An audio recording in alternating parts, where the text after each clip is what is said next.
WNST. Tao talking a lot about the Detroit Lions on short rest as the Ravens come off of Monday night's victory over the Houston Texans. And as many of you know, we are your home for Coppin State sports here all winter long on the basketball side, the men's, the women's. We're going to be talking with Juan as well as Dwayne Burrows in a short bit. But right now, we're going to take a little diversion at CoppinStateSports.com and bring on the men's track and field coach who I've had an opportunity to shake a hand with over the course of time, almost 2 decades now over at Coppin State, building a program that I think as famous as Fang has made the basketball program over there. Certainly the track and field program, another big part of the heart and soul of what they do over at Coppin State. Carl Hicks joins us now live via satellite from his office over there in West Baltimore. What's going on, Carl? You getting ready for this indoor thing here? I know you move season to season around there. It's always busy for you, right?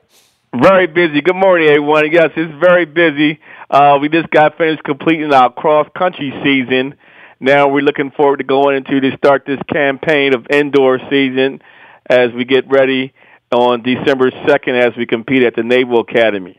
Well, run me through track and field because it is a little unheralded. And look, I mean, all the colleges trying to get people out to their football games, their lacrosse games, their basketball games, and then there's other sports like, tennis and cross country that are a little bit more individual and a little bit more, you're not going to do it inside of a stadium for tens of thousands of people. But I know how hard the kids in your program work, and I know how hard you've worked over 2 decades to try to make your program the class of the MEAC.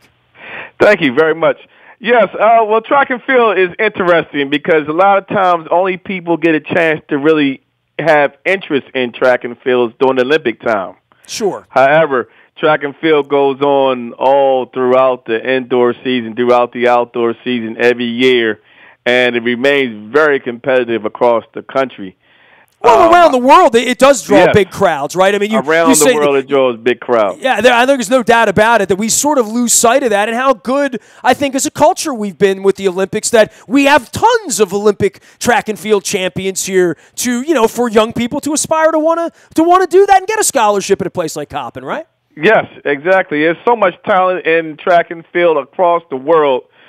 We have talent from all over the world here, as far as Africa to the Caribbean as well, and as local in Maryland as well.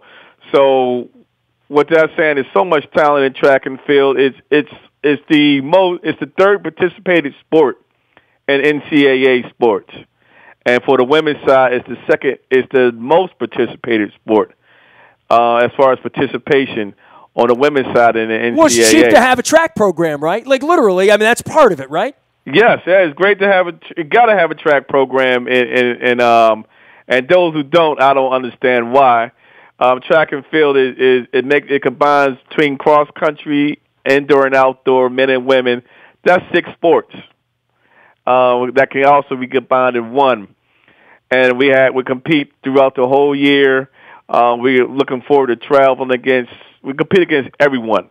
So you have your SEC, your ACC, and your Big Ten, and you have Coppin State in the mix with all that throughout the week. The one thing that I have noticed in talking to all the coaches, whether it's the bowling coach, the track and field coach, softball, whatever it is, you really have a unique university in that the money games that Juan has gone and played, and Dwayne, out on the road, playing big time programs. And, I know on the track and field side, you see the Terps, you see Navy, you're going to see Boston University, you're going to see Penn State. I mean, you're competing against the biggest of the big schools, and Coppin does that at a lot of levels, but I would think at your level that individually, you can really recruit some good kids there after 2 decades. Yes, actually, we had some great, outstanding talent that came through Coppin State that went on to the Olympics and for their countries that made national teams, and also they compete against, again, like I said, the Big Ten, your Penn States, you have your Michigans, you have your Floridas, and then you have Coppin State right there along with them trying to compete at a high level just as well.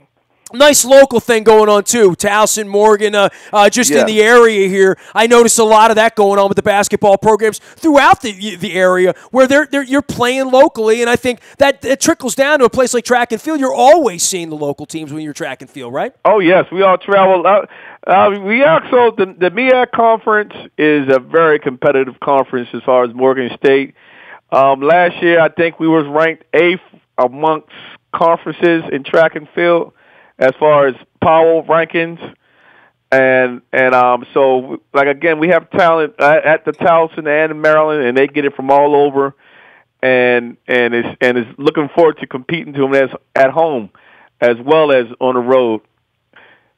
He is a track and field coach entering his 18th season right now at Coppin State. Carl Hicks joining us here. You can learn more about all that they do at Coppin State University at CoppinStateSports.com. Last thing, brag on your kids a little bit. Tell me about this Annapolis thing coming up in a fresh season for you guys, Carl. Oh, great. We're looking forward. We have some great returning sprinters in Martin Owusu-Antwi and Joseph Amoa.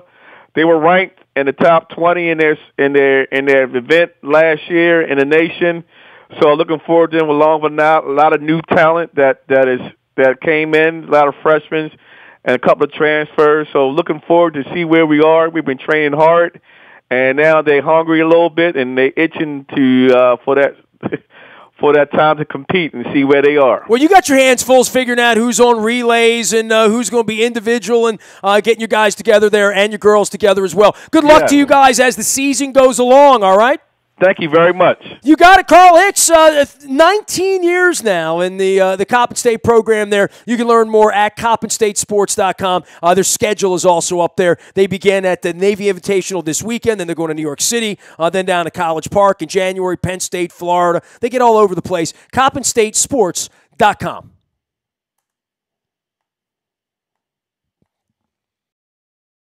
Around the ladies' teams were out on the West Coast, an area I've never down to San Jose and Santa Clara, all over the place. I don't know why I've never made it to Berkeley. Probably because Mike Silver from NFL Networks never dragged me up there. But certainly the Coppin State Lady Eagles played Missouri as well as Manhattan College and the Jaspers out there on the West Coast. A couple of losses, but another experience for a young team trying to make its way through the MEAC. We welcome our head coach, Dwayne Burrows, back onto the program to discuss all things as you guys head down to the South. Keep it a more local here this weekend for your travels, right, Coach?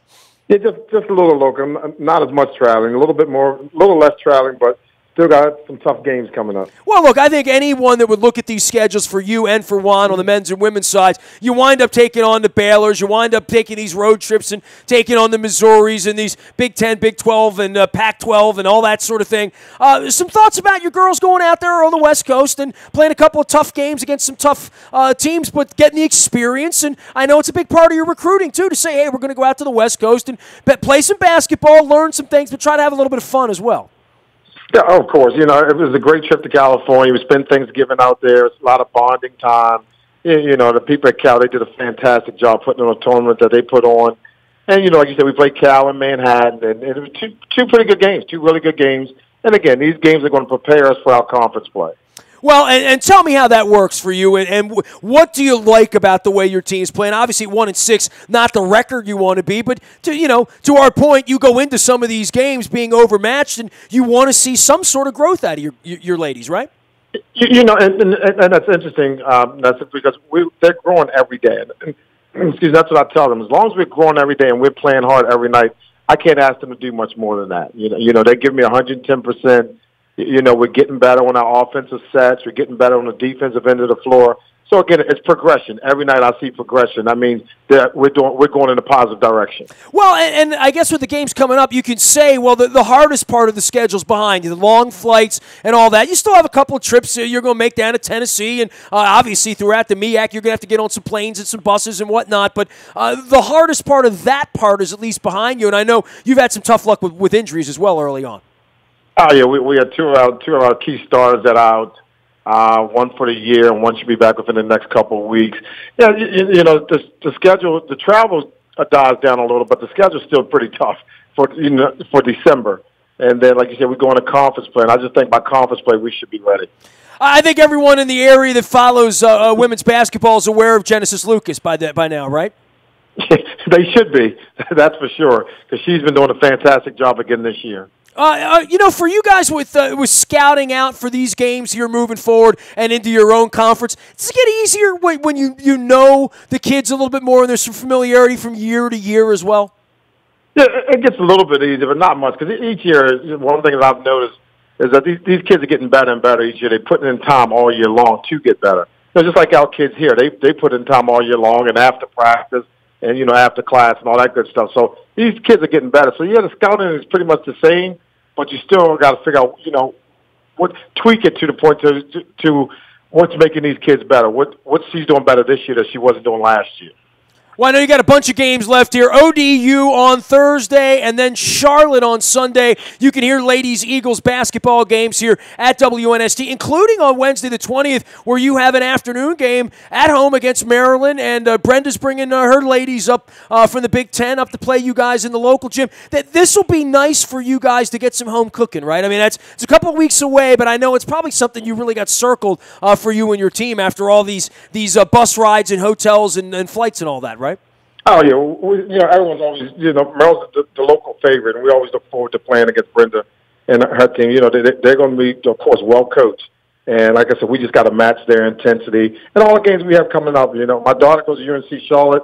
We play them next weekend, and I'm looking forward to that game as well because, all my money goes there. My tuition money goes to Charlotte. So I'm looking forward to hopefully we get a win down there so I can get something back in return. We get a little family bragging rights or something like that, too, especially after being out on the West Coast for Thanksgiving. Hey, Coach, great to have you on, as always. We will be following your journey this weekend and, of course, all season long out of Coppin State Sports. Appreciate you. No problem. Thank you. Dwayne Burrows, the head coach of the Ladies Eagles, and, of course, their games are going to be here at WNST.net as well.